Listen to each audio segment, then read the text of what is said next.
Olá a todos, vamos para a nossa quarta aula de filosofia nesse modelo remoto. Então, aula passada a gente estava falando sobre Descartes, como ele cria o método para se livrar dos enganos, né? Mas ainda assim, a gente tinha um problema que foi deixado ali no Gênio Maligno que a gente não tinha resolvido. E hoje, antes da gente falar sobre David Hume, que será nosso objeto da aula, né? Vou encerrar essa questão que eu acabei deixando em aberto. Que é o seguinte, como que Descartes faz para resolver o problema do gênio maligno? Afinal de contas, se ele está te enganando a todo momento, pode ser que até mesmo essa realidade toda que você acredita seja falsa. E aí? O que você faz? Ele acha essa solução quando ele encontra a seguinte conclusão: penso, logo existo. Em latim, cogito ergo sum, também conhecido como o cogito ou cogito de Descartes. O que isso quer dizer, né? Por que penso, logo existo? No momento que eu estou colocando a realidade em dúvida, uma coisa eu tenho certeza, eu tenho que existir para duvidar. Senão a minha dúvida não tem como existir. Então toda vez que eu questiono alguma coisa, que eu estou pensando sobre algo, eu estou necessariamente garantindo a minha própria existência. Porque se eu não estiver lá, não existe quem duvide. Toda dúvida depende de uma pessoa para pensar a dúvida. Todo pensamento depende de uma pessoa para pensar aquela coisa. Então, toda vez que você estiver incerto quanto a você mesmo, né, quanto à sua existência, só lembra que só o fato de você estar incerto garante que você existe. Ok? Encerrado isso, talvez seja um dos pontos principais de Descartes e eu, por um deslize, tinha acabado passado batido por ele, né? Então, voltamos a isso, explicamos esse ponto e vamos para Hume. Mas antes de ir para Hume, um cuidado muito importante. Que é o seguinte, quando a gente usa um termo, uma palavra na filosofia, nem sempre o uso dela tem a ver com o nosso uso normal da fala. Quando eu falo de ideia, por exemplo, e esse é um termo que vai aparecer nessa aula e em algumas outras futuramente, você tem que pensar, pera, é ideia para que filósofo e o que isso quer dizer aqui? Não é a mesma coisa que nós pensamos, né? Quando a gente fala de ideia, a gente geralmente fala aquela coisa que está na nossa cabeça. E não é tão simples. Não é tão simples. Todas as vezes que um filósofo usa um termo desse, você pode se preparar aí que vai ter algum problema, alguma pegadinha, ok? Mas vamos lá. David Hume, que viveu ali no século XVIII, 1711 a 1776 é século XVIII. Ele foi um filósofo historiador escocês. A Escócia está ali ao norte da Inglaterra, né? Um empirista.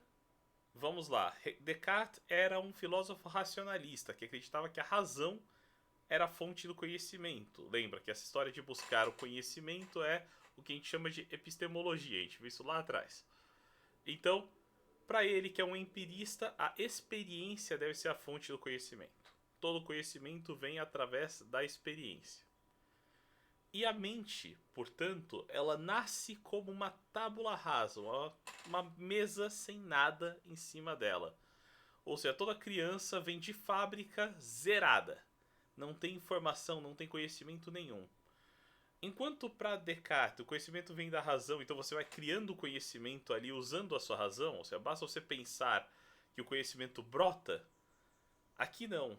O conhecimento vem da experiência, então não basta você pensar, você tem que experimentar, você tem que conhecer de fato para ter o conhecimento. Deu para entender aí a diferença?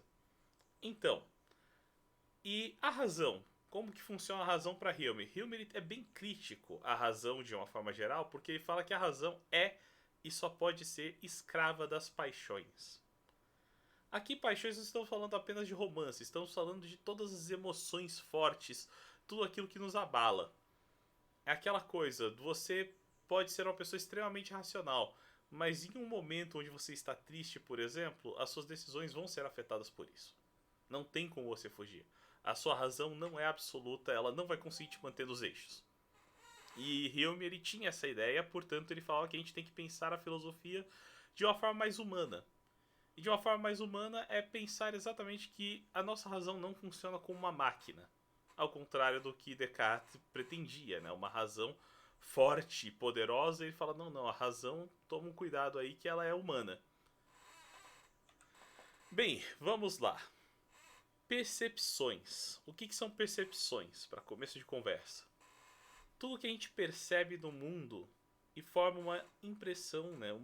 Forma algo na nossa mente. Então, os fenômenos na nossa mente são essas percepções. Fenômenos é tudo aquilo que ocorre dentro da nossa cabeça. Só que não só dentro da nossa cabeça, mas que ocorre dentro da nossa cabeça por causa de um estímulo ou de dentro para fora ou de fora para dentro. E aí é onde nós separamos as percepções em duas delas. As impressões, que são percepções fortes e originárias. Como assim fortes e originárias? Originárias, bota aí. Origem, ou seja, é o principal, é o original.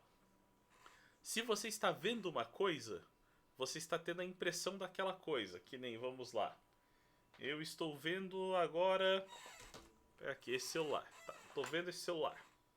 Eu tenho nos meus olhos registrados aqui, tá mandando para minha mente a impressão desse celular. Não só a impressão visual, mas também o tato, né? Eu tô vendo se eu bater nele tem um som. Ou seja, tudo isso são impressões. Elas são fortes, porque eu estou vendo aqui agora. Elas não são frutos da minha lembrança. Eu não estou tentando lembrar. Agora vamos lá, subi com o celular. Pum. Tudo que eu tenho dele agora, quando eu lembro sobre ele e vou descrever, são as ideias, que são percepções mais fracas e derivadas. Ou seja, eu lembro aqui que é um celular branco, que ele tem uma tela, tem uma câmera, mas as informações não são tão boas quanto quando os meus sentidos estão ali trazendo essas informações, né? Por isso a gente fala, as impressões mais fortes são aquelas que são externas, através dos sentidos, e a gente usa a visão, a audição, tato, olfato, para ter essas percepções. Existem também, a gente não vai falar muito delas, impressões que são internas, que tem a ver com o que a gente falou agora há pouco, as emoções e as paixões. Elas são fortes, elas são impressões, elas funcionam na nossa mente de forma intensa, forte, original, só que elas não dependem dos sentidos, elas são de dentro para fora. Mas no geral, a maioria das percepções internas são ideias. Ideias são o quê? São percepções mais fracas e derivadas. É aquilo que eu estava falando ali, falando sobre o celular. São cópias que a gente guarda na nossa cabeça das impressões. A gente vê uma coisa, eu vejo uma montanha. Eu estou vendo a montanha. Tenho todos os detalhes dela ali, ela está viva na minha mente. Agora, quando eu tenho a ideia da montanha, na minha cabeça surge quase que um desenho infantil, né? Do levanta aqui, morro, desce. Entendeu? É mais fraca.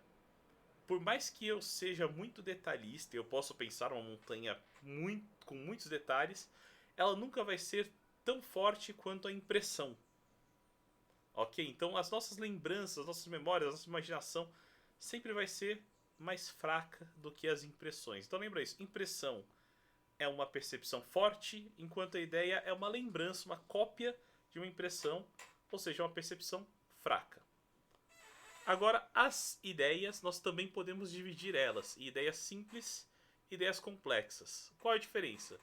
As ideias simples são as cópias diretas das impressões. Ou seja, eu tenho aqui, estou pensando num cavalo. Ok, é um cavalo. Agora, ideias complexas. Eu coloco uma sela no cavalo. Agora eu estou pensando no cavalo com uma sela. Tá, essa eu ainda já vi, mas tudo bem. Aí eu quero um Pégaso. Então eu estou colocando asas nesse cavalo. E agora eu estou montando. Para David Hume, a nossa criatividade funciona assim, através da composição feita a partir da união de ideias. E ele diz o seguinte, isso aqui é uma citação do próprio Hume. Todo o poder criativo da mente se reduz a nada mais do que a faculdade de compor, transpor, aumentar ou diminuir os materiais que nos fornecem os sentidos e a experiência. Quando pensamos em uma montanha de ouro, não fazemos mais do que juntar duas ideias consistentes, ouro e montanha, que já conhecíamos. Podemos conceber um cavalo virtuoso. Nota aí que cavalo virtuoso, estamos falando não de algo visual, mas de um aspecto mental do cavalo, né? Algo assim. Porque somos capazes de conceber a virtude a partir de nossos próprios sentimentos, e podemos unir isso à figura e à forma de um cavalo, animal que nos é familiar. Ou seja, eu junto aí uma ideia de virtude que é humana com a ideia de cavalo, que é vindo dos sentidos, e eu consigo montar um cavalo virtuoso, mesmo que eu não tenha como ver a virtude do cavalo olhando para o cavalo, né? É a mesma coisa quando a gente vê, por exemplo, uma fruta e fala que ela é doce. Nós estamos juntando informações ali, às vezes que não estão na própria no próprio visual, né? A gente pega uma outra informação e junta ali. Agora, por exemplo, se eu quero criar coisas que não existem, né? É possível. Por exemplo, juntar a ideia de homem e a ideia de cavalo, eu consigo montar um centauro, aquela figura mítica que é o torso de homem e o corpo de um cavalo. Então sempre é possível você criar coisas novas assim, mas para Hume esse é o limite da criatividade da mente, é você juntar informações. Mesmo quando você está pensando, mas eu estou criando uma peça que não existe para um carro. Mas você está pegando formas que existem, a espiral, você está pegando triângulos, você está pegando círculos, e está compondo isso até formar uma coisa nova. Mas esse novo sempre pode ser descomposto, né, em outras ideias simples. Por isso, todas as ideias complexas são formadas a partir de ideias. Ou de outras ideias simples ou de outras ideias complexas, né, conforme o tamanho da coisa. Um carro, por exemplo, é feito de várias ideias complexas. São várias peças montadas, etc., até que dá aquele formato todo. Entendeu mais ou menos como a coisa funciona? Para a gente resumir, revisar a aula, primeiro, cuidado com conceitos filosóficos, afinal de contas eles são estranhos, né? A ideia aqui, como vocês podem ver, é algo bem diferente do que a gente está acostumado a falar de ideia. David Hume, esse filósofo escocês, fala de empirismo, ou seja, conhecimento vindo da experiência, fala das percepções, fenômenos na nossa mente, e temos as impressões, que são os sentidos e as emoções, né? Ou seja, formar na minha mente a partir do momento que eu estou vendo ou que eu estou sentindo imediatamente, são fortes. E as ideias são lembranças, memórias, e essas podem ser simples ou complexas. Simples se elas forem só uma cópia de uma impressão, complexa se eu estou montando com várias ideias uma coisa nova. Ok? Espero que todos tenham entendido. Até a próxima aula.